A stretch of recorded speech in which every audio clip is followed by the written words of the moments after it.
Olá, sejam muito bem-vindos a mais um episódio do Muito Mais Consciência Podcast. E hoje eu tenho o prazer e a honra de receber Reverendo Aldo, que então da Igreja Anglicana. E o que nós vamos falar? A gente vai conhecer um pouquinho da história dele, se é que você ainda não conhece, né?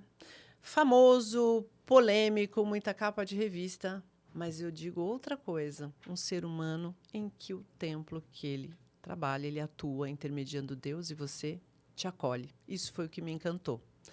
Reverendo Aldo, muito bem-vindo ao Muito Mais Consciência Podcast. Eu já agradeço aqui a sua disponibilidade, o seu tempo e em estar aqui para bater um papinho, para a gente falar um pouquinho sobre a sua história e também sobre um pouquinho de espiritualidade. Vamos lá. Vamos Eu lá. agradeço, uma honra estar aqui com você. Obrigado pelo convite e eu espero que eu possa corresponder às suas expectativas e daqueles que nos acompanham aqui agora. Não tenho dúvida, né? Eu acho que, como eu falei um pouquinho antes, as pessoas admiram o seu trabalho e acho que o mais belo da igreja anglicana é uma igreja que acolhe, né? É assim que eu vejo para essa igreja. Foi o que me encantou, inclusive, né? Mas eu quero começar aqui conhecendo um pouquinho de quem é o Reverendo Aldo, a sua história, onde o senhor nasceu, como o senhor chegou até aqui, como foi esse trânsito na igreja romana, depois na igreja anglicana. O senhor pode falar um pouquinho? Olha, eu posso, e que as pessoas não entendam que eu estou fazendo muito marketing, mas também é um pouquinho de marketing, né? O primeiro livro que eu escrevi pela editora Sextante, ele chama-se A Graça de Deus. E ele tem um duplo sentido. A graça que é aquilo que nós recebemos gratuitamente. A gente não paga pedágio pelo oxigênio que recebemos de Deus. Nós não pagamos pela nossa vida e por muitas e muitas graças recebidas. E a graça também no sentido de que a gente não leve muito a ferro e fogo essa questão de que Deus está vigiando, que Deus seleciona, que Deus gosta mais de um, menos de outro, que Deus me condena. Que Deus castiga. Que Deus castiga, que eu tenho que carregar peso, que eu tenho que carregar culpa, que eu tenho que sofrer. É um Deus generoso, bondoso. Então, eu procurei uma forma de que eu pudesse falar dele, da graça dele, com graça. Então, é mesmo? Tem sempre uma frase bíblica e uma historinha. Por exemplo, muito rapidamente, né? Por favor. Um religioso, o templo dele não estava muito bacana, muito legal. E os amigos avisaram, olha, o bispo vai chamar você, porque a coisa está deteriorando. E ele vai chamar sua atenção. E ele começou a orar, rezar e pedir, Deus, o que eu faço? O que eu faço? E apareceu uma mulher lá com um cachorrinho. Ela era a mulher mais rica da região. Ela queria que ele batizasse o cachorro. Ele falou, mas se eu batizo esse cachorro, o bispo me detona. Ela falou, mas eu já ouvi por todos aqui que o bispo vai te pegar de qualquer jeito. Sua igreja não está legal, não está bacana. Eu reformo tudo. Vou fazer uma reforma geral. Aí ele falou, é um jeito. E Vou fez. ter que batizar esse cachorro. Batizou. E aí, ele batiza o cachorro, passou um tempo, o bispo manda chamá-lo. E os amigos falaram, cuidado, hein? Ele já sabe da história. E ele chegou lá, e o bispo falou, você pode me falar alguma coisa da sua igreja? Ele falou, posso, claro. Sabe aquele telhado que tinha goteira? Acabou a goteira, todo reformado. Ele falou, bom, parabéns, mas não é sobre isso que eu quero falar, não. O senhor quer falar da parte elétrica? Troquei todos os fios, tudo de mais moderno lá. Ele falou, também não é sobre isso, não. O senhor está falando o quê? O senhor está falando dos bancos? Vai lá para o senhor ver. Tudo lixado, passado verniz. O bispo falou, vamos parar de brincadeira? Então o senhor está falando do estacionamento? O senhor tem que visitar lá para o senhor ver como está muito, muito bonito. Ele falou, o senhor sabe do que eu estou falando? Ele falou, desculpa. O senhor está falando do batizado? A senhora mandou uma coisa para o senhor e entregou para ele um envelopinho pequeno. O bispo abriu, tinha um cheque. Aí ele olhou para o cheque, fechou, botou no bolso e falou, avisa para ela que a semana que vem é o crisma. Então, eu fico falando daquele Deus que disse assim, cuidado com quem fala, siga mais quem vive. Quem vive. A minha mãe e o meu pai, eles nasceram em Minas Gerais, lá na divisa com a Bahia, lá em cima. Eu nunca soube nem da história deles, estou descobrindo um pouco agora, descobrindo que meus bisavós vieram de Portugal para trabalhar na agricultura. Nem sabia que meu nome Pereira Quintão tinha a ver com português. Eu achava que era um nome inglês ou francês, né? Eu imaginei que Quintão fosse Pois é, português. eu descobri agora que o meu bisavô, o nome dele é Manuel Joaquim Quintão. Manuel Joaquim nasceu onde, né? E eu estou procurando entender isso, que eles vieram para a agricultura. Meu pai trabalhou na lavoura do café, minha mãe também. E com 4 filhos, o café foi totalmente dizimado no Brasil uma época. Meu pai e minha mãe vão para Brasília na inauguração da cidade, da capital, naquele sonho. Migraram. E lá nascemos mais 3, então somos 7. Vida muito difícil, começar do zero, construir um barraco. Na época não existia favela, né? Talvez meu pai foi o que inaugurou isso, lá no Distrito Federal. Então, meu pai foi para lá, 7. Uma vida muito difícil, de muita luta, de muito trabalho. Brasília fica dentro do Goiás. Então, meu pai arrumou um local que ele fazia uma plantaçãozinha que a gente chama meieiro. Então, ele plantava ali para os outros, ou com os outros, ou uma forma... Plantava milho, plantava arroz. Eu me lembro, criança, meu pai batia a matraca no chão assim, abria, cai a semente, e eu vinha atrás, jogando a terrinha em cima e batendo no pé. Que você deve conhecer, que você também tem um histórico disso. Sim, né? sou da roça. Então, a gente vai lá cuidando daquilo. E durante a semana, de segunda a sexta de manhã, Brasília para a gente poder estudar. Não Brasília capital, a periferia da periferia, mais 5 quilômetros depois. Para lá ainda. E do 7, eu sempre seguia minha mãe. Naquela época, as pessoas eram obrigadas a caçar e pescar para sobreviver. Então, meu pai, como todos os outros da época, né, você pegava alguns animais silvestres para sua manutenção, para sua sobrevivência. Tanto é que eu não como hipótese nenhuma isso, né? Eu tenho muita pena dos animais. E meus irmãos iam caçar, meus irmãos iam pescar. Meus irmãos adoram pescar. Eu não pesco, nem sei pescar. Eu não gosto nem do cheiro do peixe, porque eu ficava sentindo aquele cheiro, limpando. Uma fase muito difícil da minha infância. E eu ficava grudado na minha mãe. Minha mãe ia para a igreja, eu estou junto com a minha mãe. Minha mãe limpava a casa, eu limpava com ela. Eu imagino que era a igreja católica lá atrás. Só existia na minha vida católica apostólica romana. E eu gostava de ir lá. Eu gostava de ir com a minha mãe. Gostava do louvor, não sei cantar, mas eu gostava do louvor, gostava de... Então, até que eu tinha uns 15 anos para 16, e eu falei para minha mãe que eu queria ser padre. Minha família toda foi contra. Não tinha nem condições. Pra você ter uma ideia, meu irmão fez um carrinho de madeira, que eu ia à feira, as mulheres faziam compra, e eu carregava as compras até a casa, e as mulheres me davam um dinheirinho. Eu paguei 4 carnês do baú da felicidade. Olha para você ver o que Deus faz na vida da gente, para a gente nunca desistir dos nossos sonhos. Isso é muito importante. Eu paguei importante. 4 carnês do Silvio Santos. Estou falando de coisa de 50 anos atrás, 45, 50 anos atrás. E ficava olhando para o céu e dando tchau para avião. São 2 coisas que eu queria que ficasse guardado aqui para o final da história. Dando tchau para avião e pagando o carnê do baú. E torrei a paciência do padre. Eu quero. Até que eu fui para o seminário. O padre cansou e falou, ou se eu faço, esse garoto não vai desistir. Igreja Nossa Senhora do Carmo, chama-se os Frades Carmelitas. Aí eu saio de Brasília, veio para São Paulo, minha mãe comprou, lembro perfeitamente, minha mãe comprou 1 quilo de acém, que é uma carne maravilhosa, gostosa, saborosa, fritou, cozinhou, fritou de novo, fez uma farofinha. Eu fui o primeiro farofeiro também da história, assumidamente. Entrei no ônibus, minha mãe me deu dinheiro, eram 5 ou 6 paradas. Para cada parada, eu tomar algum líquido para aquela farofa poder descer. E assim eu cheguei em Itu, no dia 11 de fevereiro de 1980. Itu. Depois eu fui para o Nordeste, Camusim de São Félix, no Pernambuco. Depois eu fui para o Paraná, morei em Curitiba, voltei para São Paulo, sempre fazendo o ensino médio, depois a filosofia, depois a teologia. Depois eu fiz os reconhecimentos também da psicologia e da pedagogia, que eu achava que era a minha área. Aí eu achei melhor eu deixar a igreja romana, não briguei com ninguém, não brigo, tenho grandes amigos. Mas aí o senhor foi... Para anglicana. Foi nesse momento de transição. Eu fiz a minha portabilidade. Porque a história é grande. Quem comprar o livro A Graça de Deus vai conhecer toda.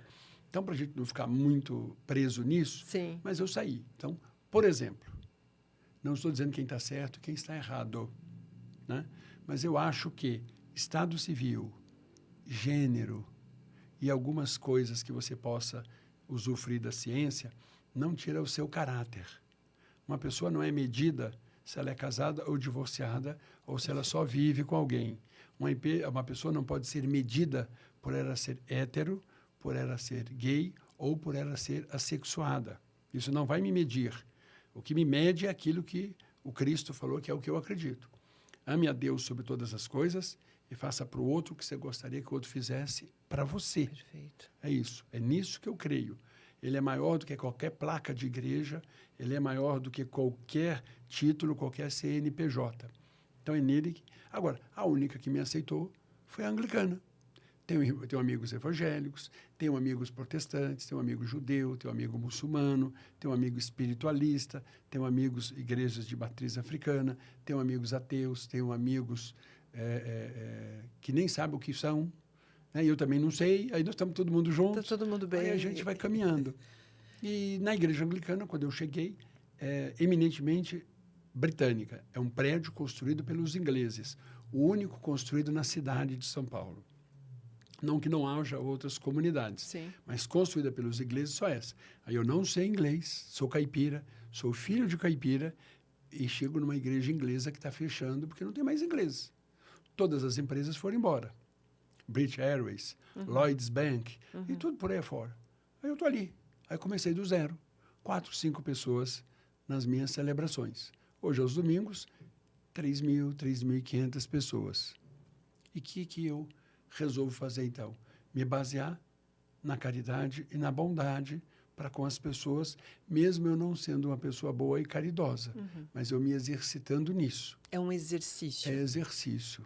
E não é diferente para o senhor, reverendo. Não, não é diferente para ninguém. Para ninguém. Não, o exercício é para todo mundo. É para todos. Como é que você faz para ser um bom atleta? Tem que fazer exercício. Você tem que ter uma vida regrada, você tem que ter uma vida pensada, uma vida trabalhada. Por quê? Porque senão a gente se perde. Então, eu montei uma forma de trabalhar. Hoje, por exemplo, né?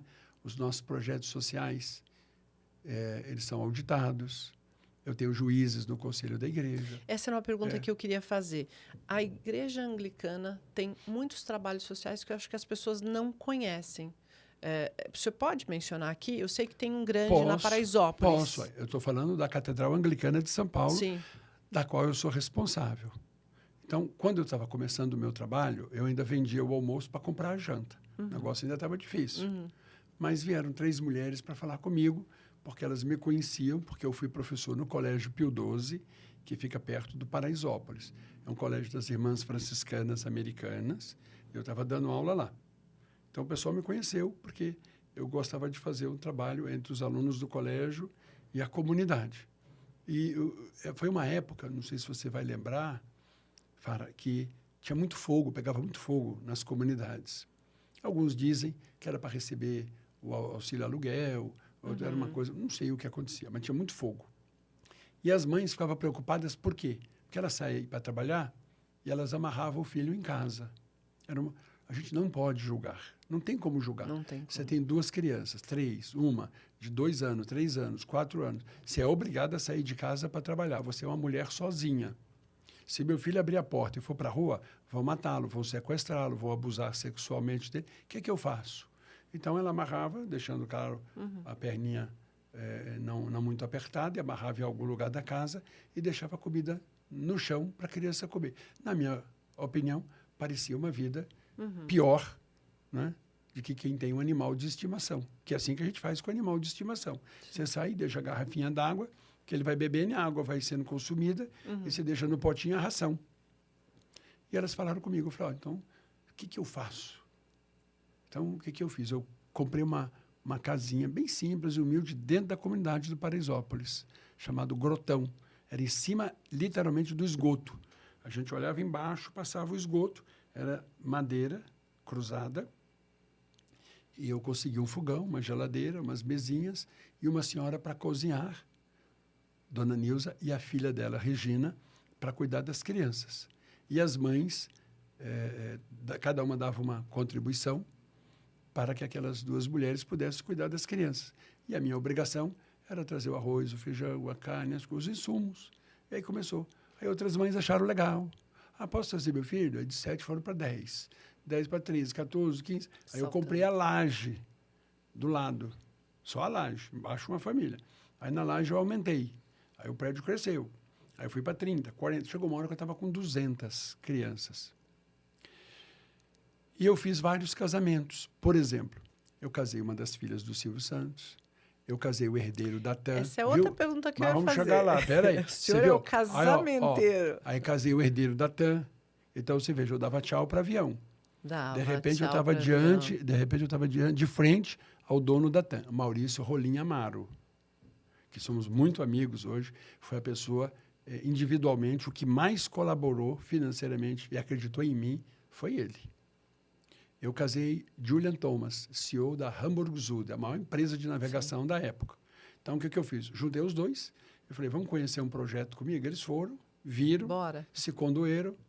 Eu falei, o que você quer? Eu falei, eu quero fazer uma creche para 1.000 crianças. Eu quero zerar o número de crianças aqui na comunidade. E aí, cada um contribuiu. Eu peguei uma parte que eu tinha, porque na época eu já estava casando muita gente. Eu fiz casamento em Mônaco, eu fiz casamento na Inglaterra, num castelo, eu fiz casamento nos Estados Unidos, eu fiz casamento no Canadá. Já rodei aí, o Brasil inteiro. O senhor é famoso pelo número de casamentos que o senhor já fez. Pois é. Eu casei Bruno, da dupla Bruno e Marrone, eu casei César Tralli, Então, o que isso vai fazendo? Vai te dando um conhecimento e devido ao trabalho, à auditoria e tudo, isso te dá também seriedade. Seriedade, sem dúvida. Então, para algumas pessoas, hoje, por exemplo, não quero entrar em questão política, não quero saber da opinião de um ou de outro, eu estou falando de quem eu conheço no dia a dia. Regina Duarte e Gabriela Duarte foram importantíssimas na minha vida. Hoje as pessoas estão descendo malho nela. Primeiro, eu levo em consideração que ela é uma mulher quase octogenária. Sim. Você tem que entender e compreender, né, que a gente não é mais um jovem, um adolescente, e que às vezes a gente fala o que não deve e do jeito que não deve, mas é uma pessoa de muita bondade. Várias vezes eu ligava para ela, telefonava para ela e para a filha. Eu não era conhecido, ninguém sabia quem eu era. Por favor, me ajuda, eu vou fazer uma festa. Vocês podem estar presentes? Elas estavam fazendo novela. Imagina as duas numa festa minha. Via todo mundo. Então, assim que eu fui construindo, fui fazendo, e devido à ligação da cultura inglesa com a Catedral Anglicana, eu consegui também com que a cultura inglesa investisse. Apoiasse. E tem dentro da comunidade do Paraisópolis a única escola no Brasil da cultura inglesa gratuita. Nossa, e lá nós atendemos 1.000 crianças, 1.018, na creche. Obviamente, eu sou uma creche que tem o apoio da Prefeitura de São Paulo, porque eu sou um parceiro deles e eles são um parceiro nosso. É uma parceria muito boa, mas nós também temos que fazer a nossa parte. Claro. E aí, recentemente, esse ano, então, a Secretaria da Educação pediu se eu poderia, né, a pedido do prefeito da cidade, assumir na cidade de Ademar uma creche nova que estava sendo construída numa região muito carente, muito necessitada, e que eles sentiam que a nossa didática, a nossa pedagogia, a nossa forma de administrar seria boa para aquela comunidade. Então, comecei esse ano, em fevereiro, para 130, 140 crianças. Já estamos com 220, fazendo um trabalho legal, bacana. E uma nova, agora também uma solicitação do prefeito da cidade, que ele está preocupado com uma região, quem quiser depois consultar no site da Catedral, porque nesse momento está passando por uma transição e por envolver menores de idade, vai sair uma entidade, vai entrar outra. A gente tem que respeitar a lei e não expor nem o nome da comunidade, nem o nome da creche, né? Mas em breve todo mundo vai ficar sabendo por esses dias, porque vão estar nas redes sociais, ou no meu Instagram, Reverendo Aldo, ou no Facebook, Reverendo Aldo, onde qual a localidade, mas são mais 300 crianças. Aí alguém vai perguntar, mas você é uma igreja pequenininha, você é só um, como é que se faz? Essa é a pergunta, Reverendo Aldo, como é que você faz? Eu faço aquilo que você viveu na sua infância, na sua adolescência, que eu também vivi. O meu pai estava na cidade, ele aprendeu a profissão de sapateiro. Então, nós íamos para os prédios lá dos políticos, pegar os sapatos deles, das esposas, dos filhos, para consertar. Naquela época, você fazia meia sola, você fazia sola total, você fazia saltinho. As mulheres trocavam muito o saltinho. Trocava. Aquele salto tinha Sim. um corinho Sim. que tinha que trocar muito. Saía, caía. Você caía. Sim. Posso trocar? Posso. Era comum também, que a facilidade não era grande como hoje. Nós estamos falando de 60 anos atrás. Né? Você pintava sapato. Então, a mulher ia numa festa e o vestido dela, que cor que é? Eu quero pintar meu sapato. Ele é preto, eu quero pintar de marrom. Ele é preto, eu quero pintar de vermelho. Então, a gente pintava também sapatos. E meu pai, quando na sexta-feira ele tinha que ir para a zona rural, para cuidar da plantaçãozinha, que é de lá que vinha o arroz, o feijão e as coisinhas para a gente sobreviver. Meu pai pegava o dinheirinho que ele ganhou naquela semana para manter a gente, aí sobrou um pouquinho. O que ele fazia com isso? Ele comprava as coisas que não tinha na zona rural. Então, ele comprava fósforo, ele comprava isqueiro, ele comprava querosene, ele comprava lamparina, ele comprava vela, tudo. E botava... A gente tinha um carrinho, um jeepzinho Williams antigo, né? Que tinha que ficar na ladeira para pegar no tranco. Aí, meu pai ia para a zona rural. Naquela época, as pessoas não tinha INSS, não tinha nada, nada. Era todo mundo ali na zona rural. Aí, as pessoas vinham até meu pai, lá na casinha dele, que ele tinha de adobe, que é vara com barro, você conhece bem. Sim, conheço. Né? Tem no nosso Brasil, no nosso Nordeste Ainda querido, inclusive. da onde vem sua família, do interior do Paraná, né? Do Goiás, de onde eu venho. Aí as pessoas chegavam lá e elas falavam, eu quero uma vela, eu quero um isqueiro, eu quero um querosene, eu quero um shampoo, eu quero um creme, eu quero uma coisinha para minha casa. E ela vinha o quê? Ela trazia ovos embrulhadinhos na palha, ovo de galinha caipira. Ela tinha uma vaca, 2 vaquinhas, ela fazia um queijo. Aí trazia um queijo, trazia um requeijão, matou um boi naquele dia, trazia um pouco de carne, trazia uma galinha viva, trazia um leitãozinho, era coisa assim. E o escambo, né? Fazia uma troca. Aí meu pai levava para a cidade, aí a gente chegava lá, tocava a campainha, senhora, tudo bem? Só tem sapato para engraxar? Só tem algum sapato de salto para a gente trocar o saltinho, fazer meia sola, sola completa, alguma coisa? Tal, tem, não tem? Então, senhora, meu pai também tem uma plantaçãozinha no Goiás, a gente vai fim de semana para lá, e a gente trouxe, tem um docinho de leite, tem queijo, requeijão, tudo da roça. Só não quer comprar uma coisinha da gente, só não quer nos ajudar, que a gente está estudando, a gente precisa, não é? Continuar nos estudos. Tá? E aí, aquelas pessoas mais generosas, bondosas, carinhosas, e que também precisavam, compravam as coisinhas da gente, e a gente foi melhorando nossa vida.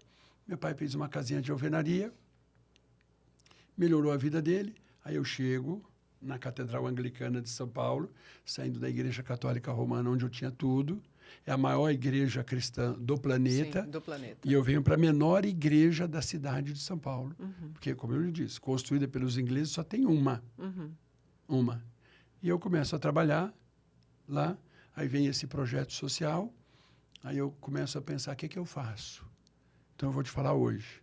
Eu casei um juiz federal, que me ajuda muito. Ele é professor do doutor no Mackenzie. E a família da esposa dele planta café no sul de Minas. E o café vai todo para a cooperativa, é todo importado. Mas ele me dá 2 sacas torradas por mês. Ele faz saquinhos de meio quilo e eu levei lá para a igreja. Aí saiu outro dia uma reportagem que o café é muito misturado. Você não compra um café puro no mercado. Ele tem cevada, ele tem folha queimada. Restos. O meu é puro. Aí eu falo para as pessoas, você não tem que comprar um café para sua casa? Compra o meu, me ajuda. Você está ajudando as crianças. Um professor doutor da Fundação Getúlio Vargas me ensinou, me ajudou. Eu fiz um selinho que eu coloco no café. Aí a pessoa pega o pacote de café, está escrito que eu sou auditado pela Ernst Young, que eu sou um case da FGV e que aquele pacote de café, eu agora estou falando, não me lembro perfeitamente, e com aquele pacote de café eu posso fazer 6 mamadeiras e posso fazer 6 refeições para as crianças maiores. Bacana. Aí tem um rapaz do interior que ele fabrica queijo 100% puro, queijinho branco.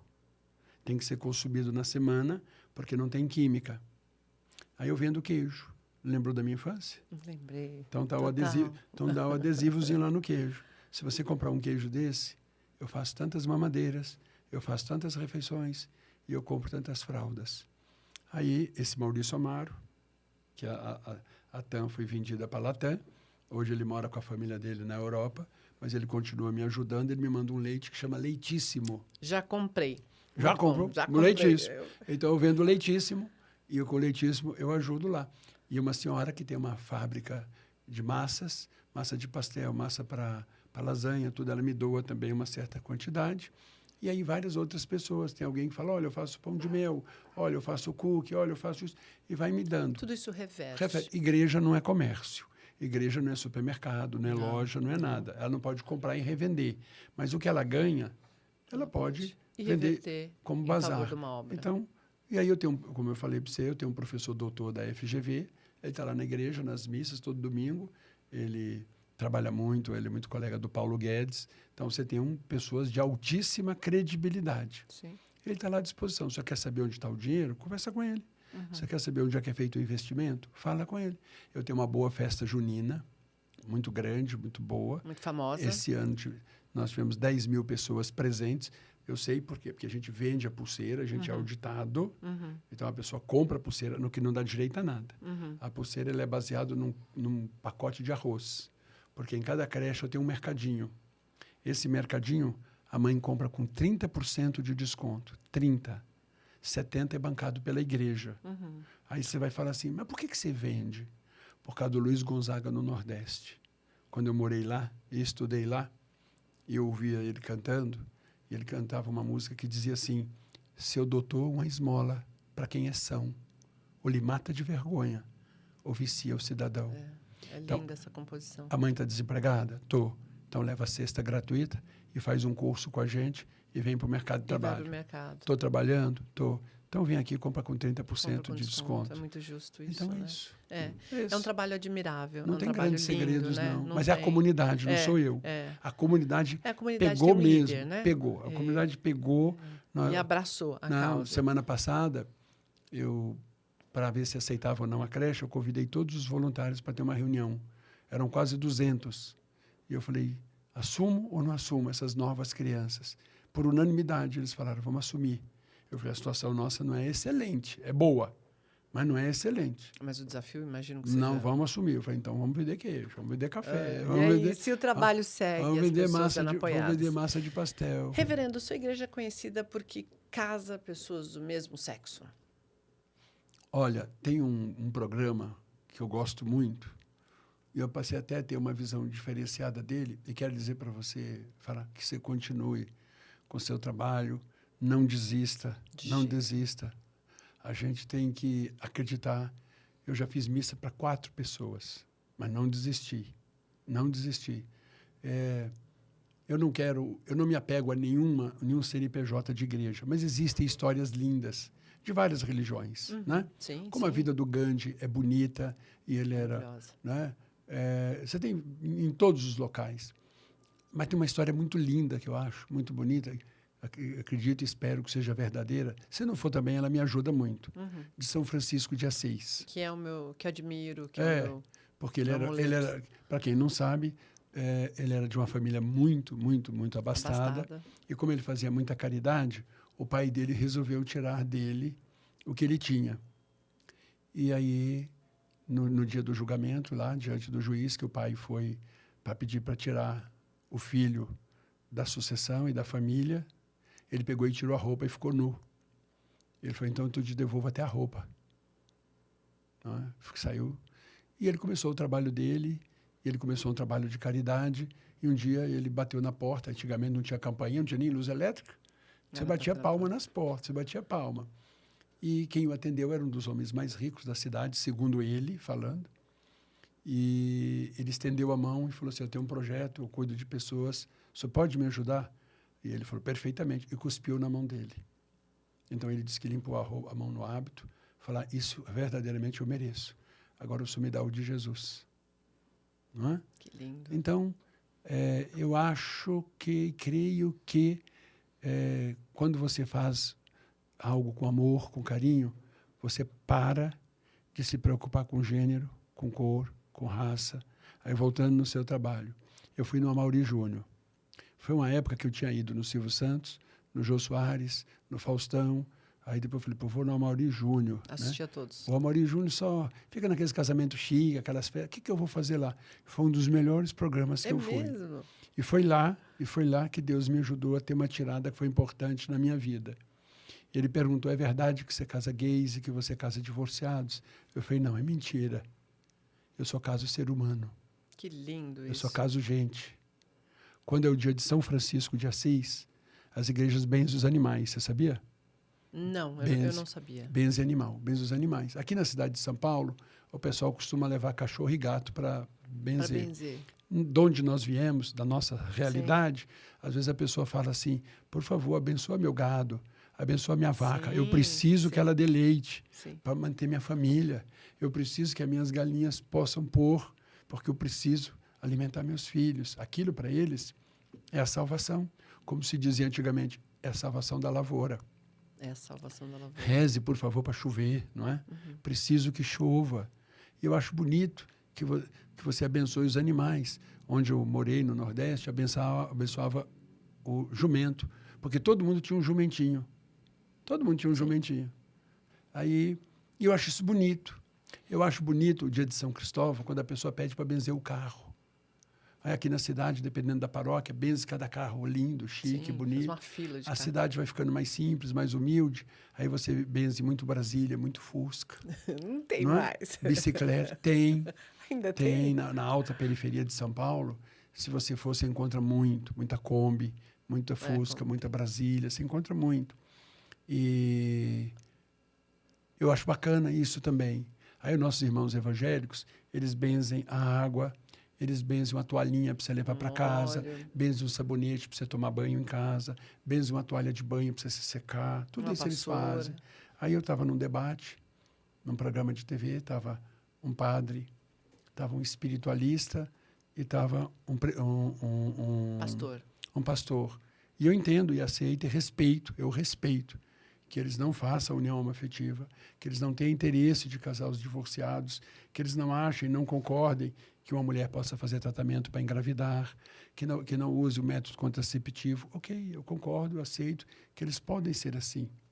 Mas eu queria que eles me permitissem que, do mesmo jeito que ele benze um jumento, que ele benze uma bicicleta, que ele benze uma toalha, que ele benze um sabonete, que ele me permitisse que eu benzesse um ser humano, uma pessoa.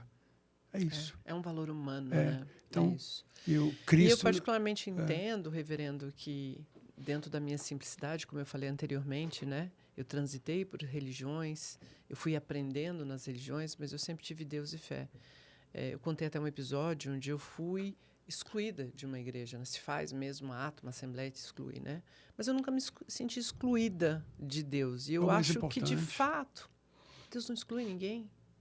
Eu acho que o Deus mesmo, né, que independente de religião ou não, o que está por trás é a fé, o Deus, né? E é o que falamos no começo, não pune, não exclui, não te desclassifica, você não é menor por uma Não. A não ser que a pessoa faça mal para a humanidade. Ferir o outro, eu acho que aí a própria humanidade já arrumou uma forma. Qual é?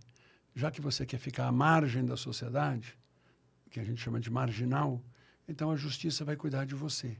Então, eu não quero na minha comunidade, eu não quero na minha igreja, eu não quero no meu bairro, eu não quero na minha cidade. Aliás, eu não queria em lugar nenhum no mundo um pedófilo, um abusador, um ladrão, um bandido, um sequestrador. A gente não quer isso. Nós não estamos falando disso. Nós estamos falando de pessoas. Seres humanos. Olha, por exemplo, eu visito muito hospital e muita UTI.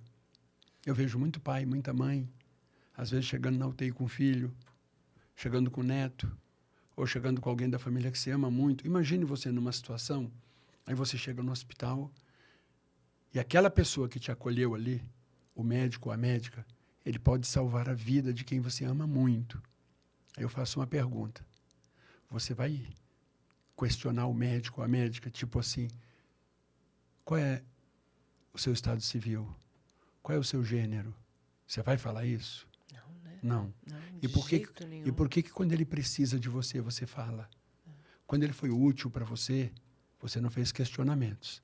Na hora de você ser útil para ele, por exemplo, a maioria, não todos, óbvio, a maioria dos técnicos de enfermagem que eu conheço são gays. Mas quando você está no hospital, é ele que te dá um banho. É Ele que te carrega no colo até o vaso sanitário. É Ele que limpa o seu bumbum. É Ele que troca, se for necessário, a sua fralda. Se você tiver uma prótese dentária, é Ele que vai lá, retira, escova, passa um algodãozinho, limpa a sua gengiva. É Ele.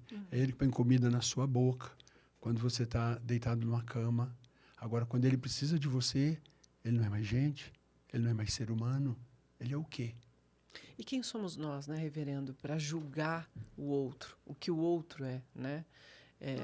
Assim, eu sou livre. Eu acho que é uma condição natural que Deus nos deu quando viemos a esse mundo. É isso livre. mesmo, é isso que eu acho. E ninguém tem o direito de interferir, né? Então, eu acho lindo uma igreja que acolhe as pessoas exatamente como elas são. É o que porque eu faço. Deus não faz nada diferente É o que eu disso, faço, né? é o que eu faço lá, porque é o seguinte, tem um livro no Antigo Testamento, e eu não concordo com ele hoje, mas eu entendo porque que ele foi escrito naquela época. Eu entendo. Porque não adianta também você querer fazer julgamentos atuais, com o nosso conhecimento atual, querendo julgar uma coisa de 3, 4 mil anos atrás, onde você não tinha energia elétrica, você não tinha papel, você não tinha caneta, você não tinha conhecimento nenhum. Por exemplo, a Bíblia cita por mais de 600 vezes a palavra coração. Por quê? Porque se eu estou numa emoção muito forte, saudável ou não, o meu coração dispara. Então eu olhei para uma pessoa, nossa, que mulher bonita. Aquele cara é bonito. Aí deixa eu chegar pertinho. Então, a ciência já diz que a nossa pupila dilata, né? O coração dispara. Por quê? Porque os neurotransmissores mandaram notícias. Ou de medo, né? Foge, enfrenta, faz alguma coisa. Reaja. Mas a gente só sentiu o coração. Então, a Bíblia fala, meu coração pulsa de amor. Por isso que todo mundo faz o coraçãozinho, sim, né? Meu coração. Mas hoje a gente sabe que não, que são os neurotransmissores. Por exemplo, qual é o neurotransmissor do prazer? Né? Ocitocina. Feito pesquisas, colocando eletrodos aqui no peito, aqui, em cima do coração, e no cérebro, e examinando pessoas em várias situações. O ápice da ocitocina é quando uma mãe dá à luz e pela primeira vez ela pega o seu filho no colo e o amamenta. É o ápice. Chega lá em cima, olha que coisa linda. Lindo. E o maior ápice da dor é ao lado do caixão de um filho. Até hoje não foi detectado mais do que isso. E aí eu fico preocupado com o quê? Eu fico preocupado com o outro, se ele descasou, se ele está morando sozinho, se ele está morando com alguém. Eu tinha que me preocupar se ele é feliz, se ele traz felicidade para os outros. É isso que eu tenho que me preocupar. Se ele constrói enquanto você nesse mundo. Jesus falou assim, cuidado com aqueles que espalham e fique perto daqueles que ajuntam. Então está escrito no Antigo Testamento. Eu não sabia por que uma mulher não tinha filhos. Aí escreveram lá, no livro do Levítico, toda mulher que não consegue engravidar é amaldiçoada aos olhos de Deus. Está no Antigo Testamento.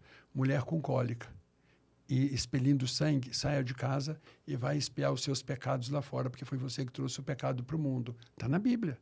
Está na Bíblia. Chamando a menstruação de doença e de pecado. Está na Bíblia. Toda mulher, homem não, só mulher. Toda mulher pega em adultério tem que ser apedrejada.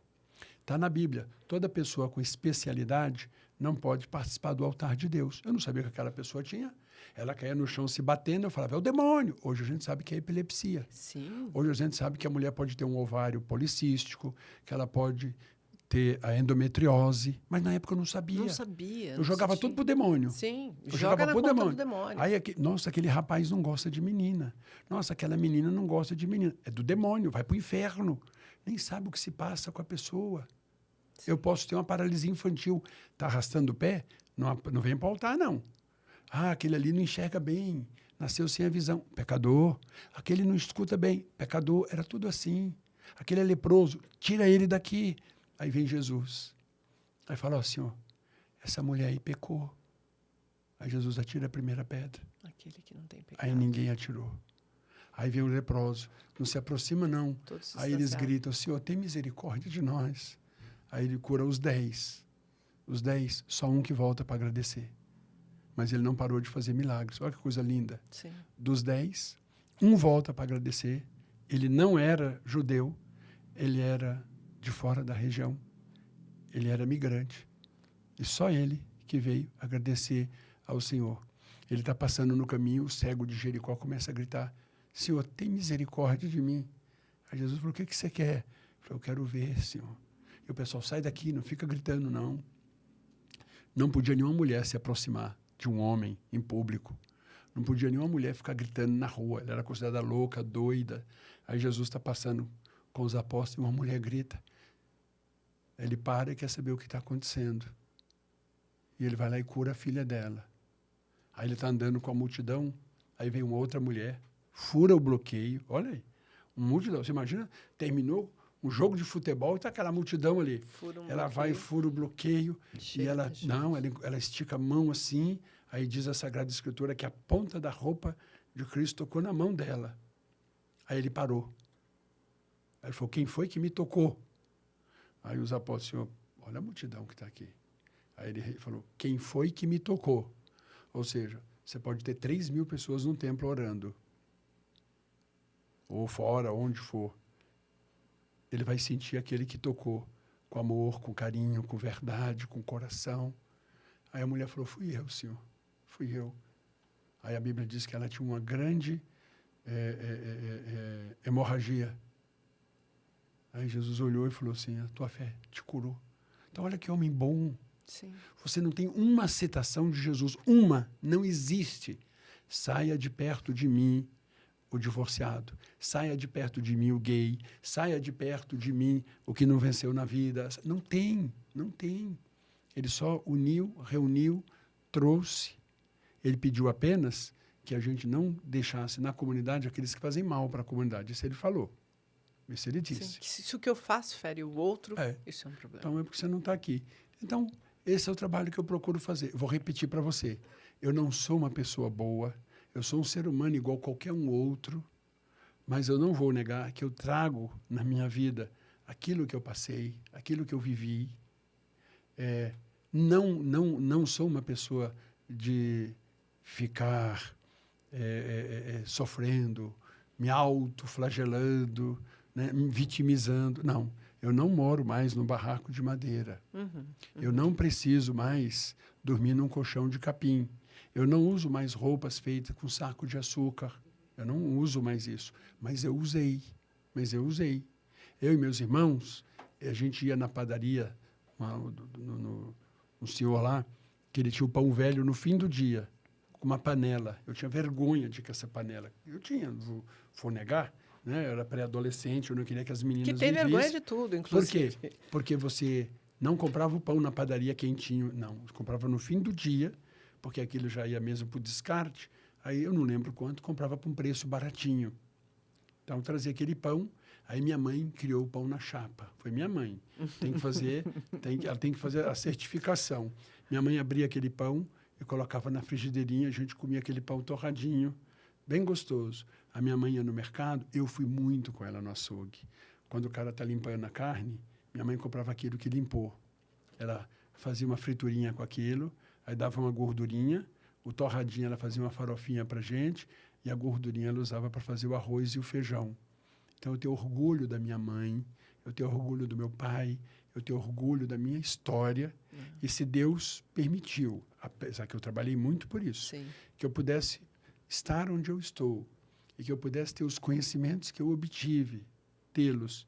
E, através desses conhecimentos, eu me ajudar e eu também ajudar os outros.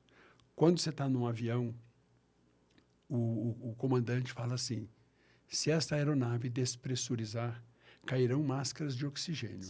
Coloque primeiro em você, para depois você colocar nos outros. Não vou colocar no meu filho, vou colocar no meu pai. Aí você vai perder a consciência, e não ajuda nem você nem o outro. E é um princípio bíblico também, né? Então, graças a Deus, eu tenho uma vida bem organizada.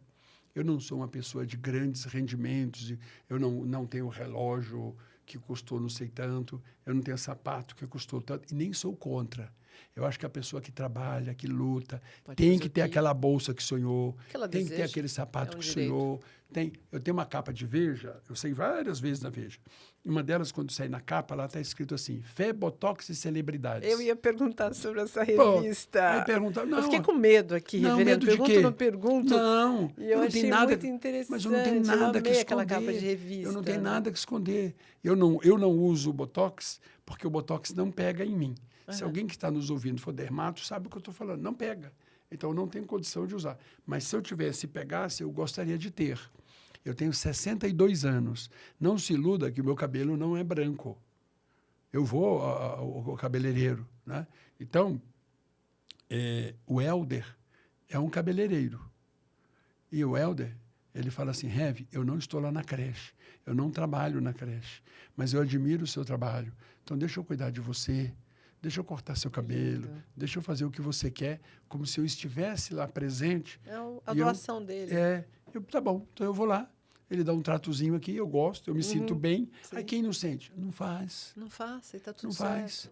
Entendeu? Aí fé, né? Fé porque eu creio nesse Deus e celebridades. Aí eu disse lá, ó, eu não sou celebridade e não sou amigo de celebridades, eu sou amigo de pessoas. De pessoas. Agora, se essas pessoas podem me ajudar, por exemplo, eu tinha que fazer um lactário para as mães poderem deixar o leite e trabalhar Materno. leite materno e voltar pegar a criança no fim do dia. Então, a filha do Pelé, a Flávia, frequenta lá a comunidade. Falei, Flávia, seu pai pode me ajudar? E o Pelé fez, gentilmente, 2 camisas da seleção brasileira. Ele assinou, mandou um abraço e o empresário pagou caro por aquilo. Então, eu consegui fazer através daquelas camisas, porque eu pedi a ajuda do Pelé. Um dia, eu falei com o Fernando do Sorocaba, falei, vocês podem me ajudar? Eu vou fazer um show, um jantar, beneficente, tudo. Ajudamos, eles foram lá, fizeram um pocket show. Pronto, eu tenho 3 músicos na igreja do louvor. Essa semana nós assinamos com a Universal Music, que é uma das maiores do mundo. Sim. Tem lá a Lady Gaga, tem a Uau. Taylor Swift, tem por aí. Sim. Então agora tem também o louvor da catedral. Veja, uma igrejinha pequenininha, né? Nós vamos gravar então músicas religiosas, vai entrar nas plataformas e aquilo que monetizar vai para os nossos projetos sociais. Então, é assim que a gente vai fazendo, é assim que a gente vai trabalhando. Vai deixando o seu legado e a sua contribuição agora, no mundo. Agora eu lhe digo que é verdade. O bem que você faz, ou o mal, ele volta. Isso é verdade. É verdade também que quando você faz por alguém, que esse alguém não pode te pagar, Deus paga para você. Agora, que ninguém se iluda. O que eu estou contando aqui é uma história de 43 anos, quando eu entrei no seminário. Quando eu bati na porta e abri a porta para eu entrar, eu lavei louça no seminário, eu limpei banheiro no seminário, eu cuidei dos animais lá no seminário, eu fiz muita coisa para estudar, muita gente me ajudou, eu ganhei bolsa de estudos em alguns lugares. Então, é uma luta, é o dia a dia. Eu estou num templo que ele é muito grande, são 9.000 metros de área, tem um jardim lindo, uma catedral linda, bonita, mas da cupim na madeira eu tenho que mandar cuidar. Tratar. Eu tenho um jardim que eu tenho que ter jardineiro para cuidar do jardim. Eu preciso pagar conta de água, eu preciso pagar conta de luz. Então, o que eu não faço é reclamar da vida. Eu não reclamo. Meu pai e minha mãe nunca reclamaram. Nunca. Minha mãe tem 80, meu pai já foi para o céu, contando piadas. Minha mãe tem 88 anos, a senilidade chegou parcialmente, vai muito forte na vida dela. Quando eu me encontrei com ela agora no aniversário dela, eu e todos os meus irmãos, aí eu conversando com ela, eu falei, mãe, a senhora tem consciência que a senhora está esquecendo das coisas? Ela falou, tenho, meu filho, eu tenho. Mas eu preciso agradecer muito a Deus, porque Ele não está deixando eu esquecer dele e Ele não está deixando eu esquecer de comer, meu filho, porque eu gosto de comer. Oh, que ela é fortinha, ela é bem fortinha. Não, e que lindo isso, né? Não esquecer de Deus, né? É uma história linda, um trabalho lindo. E aí eu fico pensando, vivemos tempos, e aí é um pouco do que eu penso, tá? E eu queria ouvir a sua opinião. Vivemos tempos em que, no calor de uma pós-Covid, de momentos e episódios onde está muito latente a raiva, as pessoas estão num processo vulcanizado ali de aquela coisa fervilhando, né? E eu fico olhando o que falta, né? A gente desenvolveu tanta inteligência, né? Racional, intelectual. E onde está a inteligência emocional? Onde está a espiritualidade, né? A gente se distancia disso e isso é particularmente, eu entendo como seja o antídoto, é o que resolve, é o que nos cura, né? Então, a religião ela tem que ser um meio onde ela nos conecta, enquanto seres, ao divino. É assim que eu penso a religião. E aí não importa se ela é a religião A, B, C, D, E, se é reverendo, se é padre, se é pastor. Aquilo que me conecta com o divino é um caminho de busca. E nesse caminho de busca ele só pode refletir em amor. Estou certa? É assim que o senhor pensa sobre a espiritualidade? Queria ouvir um pouquinho. Não, primeiro que eu não tenho a resposta para tudo, eu não sou dono da verdade. Verdade. Então, eu tenho um pequeno espaço onde ali eu com um grupo de pessoas nós exercemos a espiritualidade. O que eu acredito, o que eu acho melhor para a nossa vida é que aquele local seja um local terapêutico. Que eu venha ali para eu melhorar. Toda a celebração minha hoje, tá, se as pessoas quiserem ir assistir ao vivo ou está lá gravado, está no meu Facebook, Reverendo Aldo, ou no YouTube, Catedral Anglicana SP. Catedral Anglicana SP.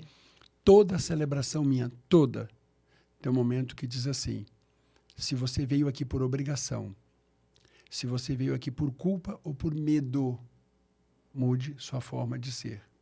Você tem que dizer para esse Deus, eu vim aqui porque eu te amo, porque você me ama e porque a minha vida tem sentido cada vez que eu venho aqui. É horrível, horrível alguém chegar para você, seja um namorado, seja uma namorada, seja um noivo, um marido, um pai, uma mãe, um filho, e falar assim, eu estou te abraçando por obrigação, eu estou te dando um presente porque todo mundo está... Não. Acho que o gostoso é você falar assim, eu estou fazendo isso porque eu te amo. Eu só tenho um filho. Eu sou casado com a Ana Paula, não somos exemplo para ninguém, mas a gente foi, até no meu caso por motivos óbvios, e no dela pela idade, né? Porque quando nós nos conhecemos ela tinha 16 anos, e nós fomos o primeiro namorado um do outro. Aquela coisa oficial, falou com a mãe, falou com o pai, falou com todo mundo, né? E nós estamos juntos, namoro, casado, 40 anos. Eu tenho um filho de 34, que vai fazer 35, e tenho um neto chamado Bernardo, que foi eleita a criança mais linda do planeta Terra. Pelo Reverendo Aldo. Por mim, ele tem 2 anos e 7 ou 8 meses. Em dezembro que ele faz aniversário.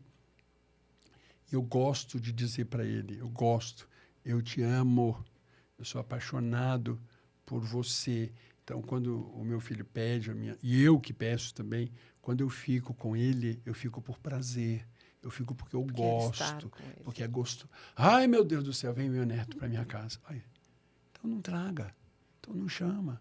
Oh, meu Deus, eu tenho que ir lá visitar minha mãe porque é Dia das Mães. Não vá. Esses dias agora eu fiz o funeral de uma mãe que caiu, aquele avião, das 62 pessoas. Nossa. Os 2 filhos estavam ali, aí vieram conversar comigo. Por que Deus fez isso? Deus não fez isso, não. Deus não fez. Agora, sua mãe hoje, ela está dando um exemplo para todo mundo que está aqui, que estava abarrotado de gente por causa da forma como foi lá no velório. Eu fui lá, está dizendo para os filhos, os outros filhos, você quer dizer para sua mãe que você a ama? Diga hoje. Você quer demonstrar esse amor? Demonstre hoje. Você quer pedir perdão? Peça hoje. Não deixe nada para amanhã. Ontem já passou, o amanhã pode não chegar. Foi por isso que Jesus disse assim, pare de se preocupar excessivamente. Ele não falou que você não devia não se preocupar excessivamente com o amanhã e viva o hoje. Olhe para as flores. Elas nascem, crescem, murcham e morrem. Mas teremos sempre flores nos jardins da vida. Por mais rigoroso que seja o inverno, a primavera vai chegar. Por mais escura que seja a noite, vai amanhecer. Eu poderia vir no seu programa aqui e falar todas as dificuldades, os problemas que eu tenho na minha vida. Mas isso não agrega nada para ninguém. Nada.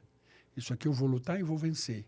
Eu vim aqui, a seu convite, que muito me honrou e me honra, para eu dizer para mim, reforçar para mim e reforçar para as pessoas que é possível. Eu vendi queijo na rua, eu vendi galinha na rua, eu vendi as coisas na rua. A única coisa que mudou é que agora eu vendo num prédio mais bonitinho. Mas continuo vendendo do mesmo jeitinho. Ainda está vendendo. Mas não me envergonho. Talvez, se eu estivesse na Igreja Católica Romana, que é maravilhosa, que é fantástica, que é imensa, que está presente em todos os países do planeta. Talvez se eu estivesse na Igreja Evangélica, que está em todas as rádios e todos os TVs, eu não seria uma pessoa tão feliz como eu sou no meu prédiozinho, pequenininho, só eu ali, a minha comunidade, as pessoas. Talvez, no meu caso, talvez se eu tivesse um relógio Rolex, se eu tivesse uma BMW, se eu tivesse roupas caríssimas de shopping, talvez eu não seria a pessoa feliz que eu sou hoje. Eu agradeço a Deus pelas crianças que estão sob os cuidados do nosso projeto social. Elas não precisam ir nos fundos da padaria para pegar pão velho. As crianças que estão sob o nosso cuidado, elas não precisam ir para a rua mendigar, elas não precisam ficar debaixo do viaduto, esperando que alguém jogue algo para elas. Elas não precisam disso. Enquanto eu tiver força, enquanto eu tiver saúde, enquanto eu tiver amizade, enquanto eu tiver condições de falar, de ir atrás, eu e elas e a comunidade que estiver comigo, nós vamos viver bem e nós seremos felizes. E quem estiver comigo lá na Catedral Anglicana de São Paulo, eu não quero saber o gênero, a cor, a raça, a etnia, a formação religiosa. Nós estamos ali um grupo reunidos só para energias boas e para coisas do bem. Esse é meu trabalho, essa é a minha vida e é nisso que eu creio. Se você dá o nome disso de Alá, se você dá o nome disso para Deus de Abraão, de Isaac e de Jacó, se você dá o nome que você quiser. Os gregos, há 400 anos antes de Cristo, falaram que iam discutir sobre uma divindade e usaram a letra T do alfabeto grego, que eles chamam de Tel. Aí chegou até nós o nome Tel, Deus. Pronto. Aí o que é? Não sei. Como é que vai ser depois? Não sei. Eu sei que enquanto está aqui está bom. E se não for nada do que você falou, eu fiz com amor e com verdade. Fiz o correto, fiz o certo. Procurei não machucar ninguém, tentei não ferir ninguém, tentei não tirar nada de ninguém, claro que eu erro, claro que eu errei. Todos. De forma direta, indireta. Talvez quem me ouviu aqui hoje ficou chateado. Nossa, que pena. Por que ele dá benção para gay? Nossa, por que ele dá benção para divorciado? Nossa, por que ele permite que as mulheres façam tratamento para engravidar? Nossa, por que ele permite que as pessoas da igreja dele usem método contraceptivo? Pode ser que eu esteja errado. Pode ser. Mas eu estou fazendo como se estivesse certo. Eu estou fazendo com amor, por amor e crendo naquilo que eu aprendi desse Deus. Eu prefiro amar verdadeiramente um Deus falso do que falsamente o Deus verdadeiro. Perfeito, perfeito. É isso. É isso, reverendo. Maravilhoso ouvi-lo. Uma honra. Eu já o admirava. Uma honra para mim. Tive a oportunidade na igreja de fazer a minha comunhão, uma coisa que eu vim fazer aos 54 anos de vida. Que ótimo. Foi especial. Parece uma coisa boba, mas foi um acolhimento que precisava de algum tipo de validação, enfim. Mas eu admiro o seu trabalho, admiro, como eu posso dizer, a igreja anglicana, por ser uma igreja que, de fato, conecta pessoas, né? E essa conexão, uma conexão... Inclui. É uma conexão com o divino. Então, ali não tem... É o que o senhor falou, eu não caso gêneros, eu caso pessoas, seres humanos, né? Então, isso é muito lindo. Eu fico muito grata pela sua presença aqui. Foi um prazer saber um pouco mais da sua história, conhecer um pouco mais. E eu queria que o senhor falasse aqui se tem como as pessoas colaborarem com esse projeto, que é um projeto lindo, que assiste ali a comunidade de Paraisópolis e também outras que o senhor vai fazer. É possível que alguém que tem interesse possa fazer essa contribuição? Onde eu acesso? O senhor pode deixar aqui as redes sociais, por favor, para a gente poder... Tanto o Instagram quanto o Facebook é Reverendo Aldo. Então é fácil. É fácil. Sim. Quem quiser falar lá na igreja ou quiser falar comigo é fácil também.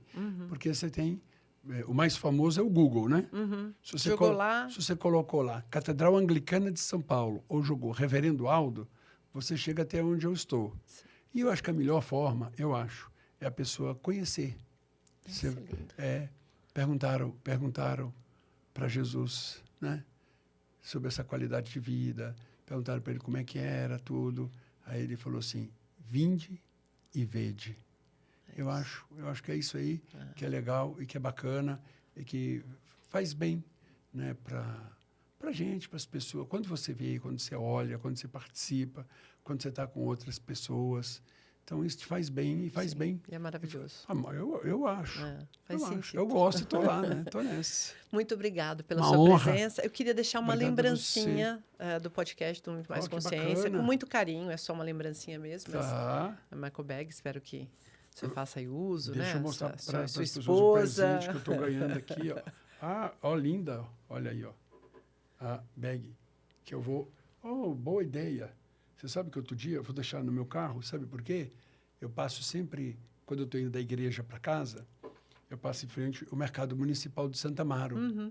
E às vezes eu falo, peraí que eu vou buscar uma banana ali. Peraí que eu vou pegar a laranja ali. Umas coisinhas pequenininhas. Aqui, ó, cabe aqui nessa. Pronto, já deixa dentro do seu carro. É para isso também, não é? É para isso também, né? Então tá bom. Muito obrigado, reverendo. Um prazer agradeço, conhecer mais, saber mais e recebê-lo aqui. Então, fiquem de olho. Esse é um trabalho lindo. Faz, como o reverendo Aldo falou, sinta no seu coração, né? Participe, veja, e aí você tira as suas conclusões, aí você sente o Deus dentro de você, né? É isso. Esse episódio fica por aqui. Eu agradeço o patrocínio do Sinergia. Sinergia, o que ela tem a ver com esse podcast? Total sinergia. Sabe por quê? Ela entende que consciência transforma. É por isso que ela nos apoia. Obrigada, Sinergia. E até a próxima.